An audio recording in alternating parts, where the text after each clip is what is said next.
Hey everybody, welcome to another video.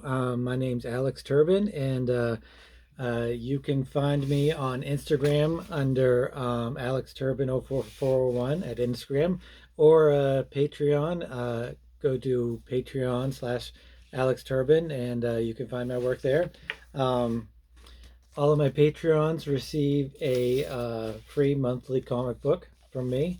It's a 10-page mini comic, and it's called Random Access, and there's 6 of them out so far, and I'm keeping on a regular monthly schedule, and it's been lots of fun, and I hope everybody likes it.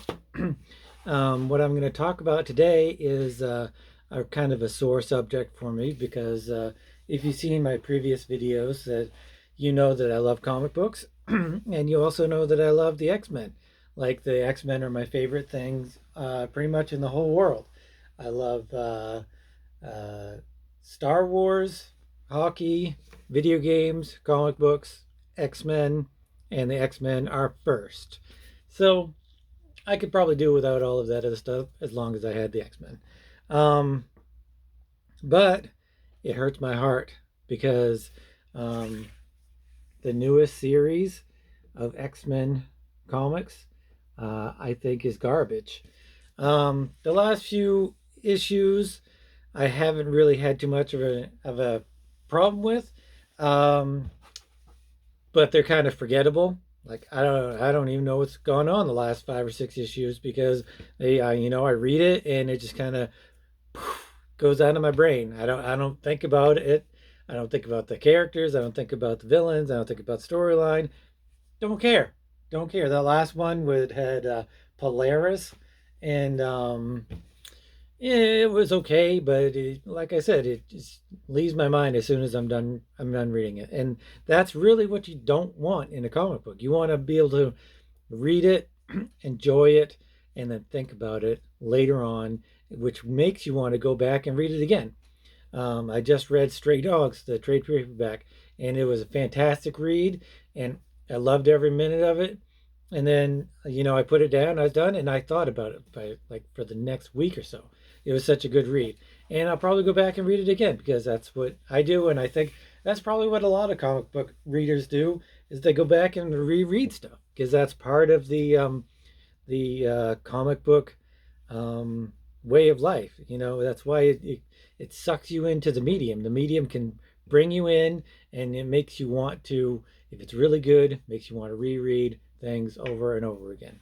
So what I'm going to do is I'm going to do my very first comic book review on this channel, and it's X-Men number one by let's see, what's his name? What's his unfortunate name? Um, Gary Dugan. I've never read anything by him before, so I'll get to him in a bit. Pepe Larraz, Pepe. Sorry if I get that wrong, but Pepe Larraz, he's the artist, and Marte Garcia does the colorist. Um, so let's get into this. Let's dig into this. What I like about it. I'm not going to say what I like about it and what I don't like about it. We're going to break it down into sections, because there's there's a few. They break it into like 4 or 5 different short storylines, and they kind of go with that. Like, the beginning, first 4 or 5 pages is all about this villain. I just read this like 20 minutes ago, and the villain is, I can't even remember his name. Kevin Hang. No, something. It's like his previous non-mutant. Is he a mutant? I don't know. Anyway, he's a bad guy. Doesn't say too much about him, just that he created these IPOs, and he's going to Mars to create life or vegetation or something to feed the world. I don't hate it. It's what it is. It gives a little bit of backstory about a character. Um, it's okay. I don't hate it. This, though, I do hate. This whole type of design that is in these books now. You'll be going through and you'll be reading your little story, and then this big, massive blank white with a big X? What? Why?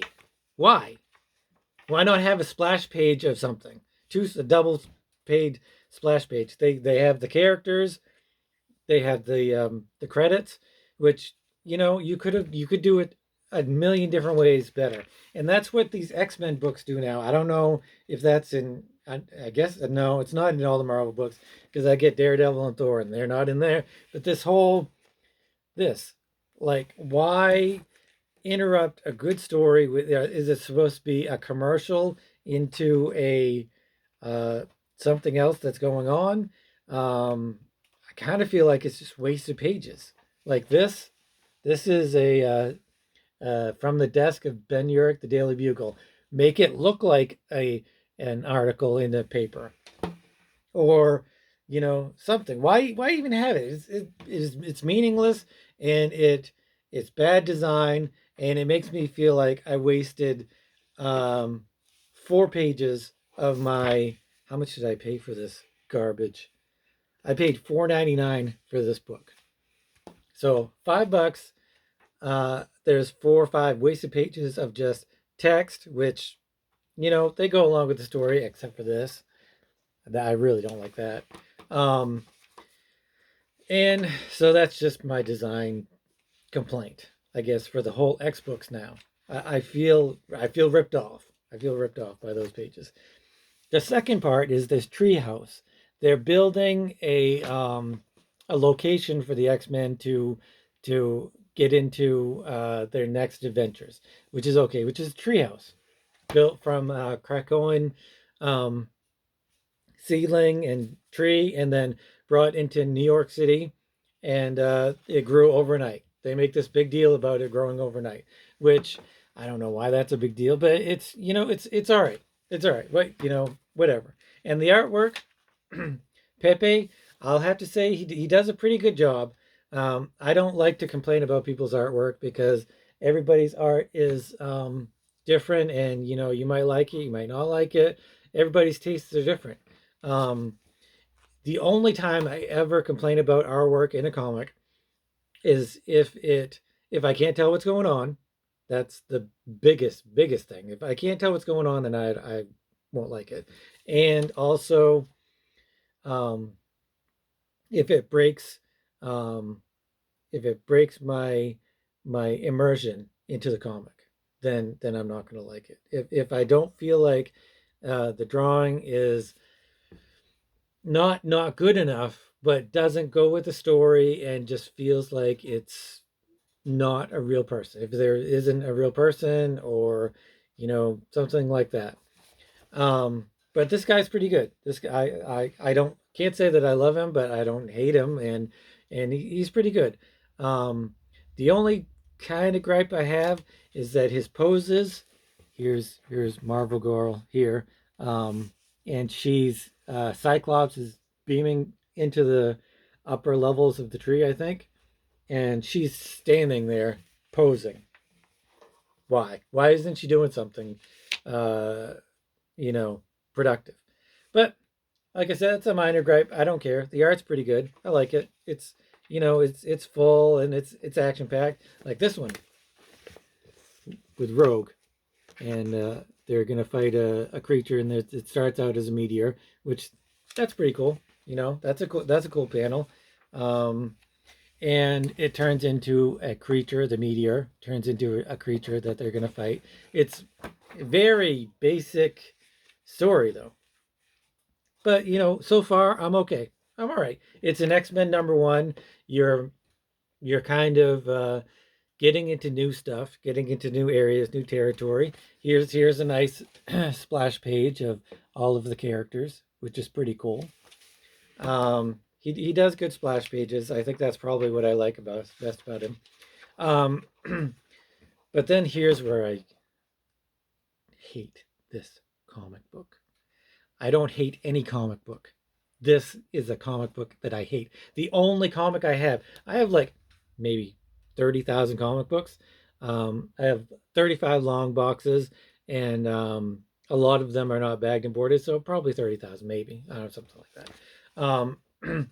Anyway, here's the creature, and it sends out a psychic pulse, and it attacks them, and they can't do anything because it's a tough creature. Okay, so they hide in this metal encasing that Polaris created. Okay, that's cool. That's cool.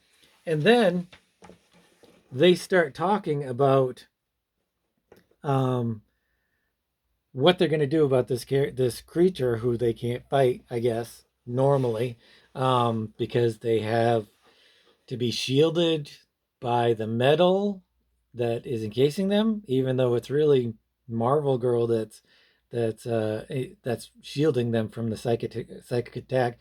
So that doesn't make any sense. But anyway, so they come up with this plan. This creature's just too big and powerful for them to fight, as individuals. So they come up with this freaking plan to create an X robot, an X transformer, an X giant Gundam, an X. Can you see it? I don't like the design. The artist is pretty good, but I just don't like it's like a giant R2D2, a giant trash can, with a giant X, and you can see each of the characters are supposed to be in control of part of the robot. Cyclops is in the head, I guess. That's where you see his optic blast, and so they each have part of the robot's brain. So what they did, Polaris took all of the metal from from somewhere. She just grabs all the metal from like trash yards or whatever around. I don't know where you're gonna get all that metal. I mean, you're in New York City, you're in Manhattan, so I guess there's lots of metal, but it's like trash metal. So she gathers all that together, and they all psychically link, and they create this giant X robot, which is the dumbest thing I think I've ever seen. Um, if if they had planned on the robot and spent months, weeks designing the robot, and it had a specific purpose, maybe I might believe it. Um, but the fact that they took this metal and they created a giant X-Men robot in 20 seconds, it just does not suspend the disbelief. It doesn't suspend it. I don't believe it. So if I don't believe something, then like I'll believe Superman. I'll believe that he can fly in space and has I beams, and the sun's energy infuses his cells and stuff. I'll believe that, but I won't believe this X-Men robot. I just don't. It doesn't go with any X-Men lore. It doesn't go with any kind of X-Men anything. I don't believe it. So it kind of sucks, and I hate it, and that's why I dislike this comic. Um, so they fight the creature with the robot, and Cyclops hits him with his eye beams. Great, fine, whatever. Like right there, eye beam. Um, and then they fight and they take down the creature, which is okay. And then they're congratulated by the Avengers and Fantastic Four. They're moving to New York City. They want to become heroes. Is this some sort of plan to make them not um, outcasts? Whatever. That's cool. If there's been times when they haven't been outcast, and then there've been times that they have been outcast. Sometimes I like either one. You know, I liked when they fought in that interdimensional war, and then they came back from the dead, and um, they couldn't be seen by cameras or sensors or anything, so they were gone. So you know, I didn't like when they were in the Australian outback. But I didn't hate it. Giant X-Men robot, I friggin' hate. Anyway, so it goes on, and They talk about what they're going to do with the robot. It becomes a lighthouse on Krakoa. You know, that's cool. Whatever. Hate the robot, but if it's a lighthouse and I never see it again, I might live. Then they go back. They discover who sent the robot. It's some giant gambling interspatial uh, spaceship where it's basically Mojoverse only in space, where they gamble instead of TV. It's gambling on what's going on. And here's some new creature character villain, uh, Cordyceps Jones. Not a very good villain name, but you know it's all right. Whatever. Um, Creature doesn't really have. It kind of flows. I'm not sure what it's made out of. Looks like it could be some kind of spirit creature. I don't know. And here's this from the desk of Ben Urich, Daily Bugle. Wish it looked like a newspaper. Wish it looked like something other than, why is this X here? That should be a file from the X-Men. These white pages, they interrupt the story, and I wish they would change it. And then here's, I can't make head or tails of this. Whatever the heck this is. If somebody actually watches this video, can you please explain in the comment section, if you've read this book, what this is, who this character is? I just read it and I still don't know who it is. They're trying to be subversive, I guess, and mysterious, but it just makes me confused. And then I don't believe he's showing up in the last 6 issues. Wait, is he dead? He died. No, I have no idea. He burst into green flames and then something. But is he alive or is he dead? No, it's a test. So he's dead. By somebody. Is that the High Evolutionary? He's in one of the last issues. So there you go. There's the final credits coming soon. Horrible layout. Who does the layouts for this? And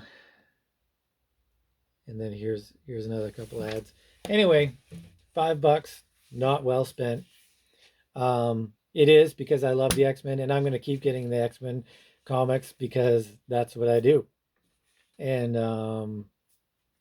this won't keep me from trying to enjoy it. I hope that later issues become better and I do finally enjoy it.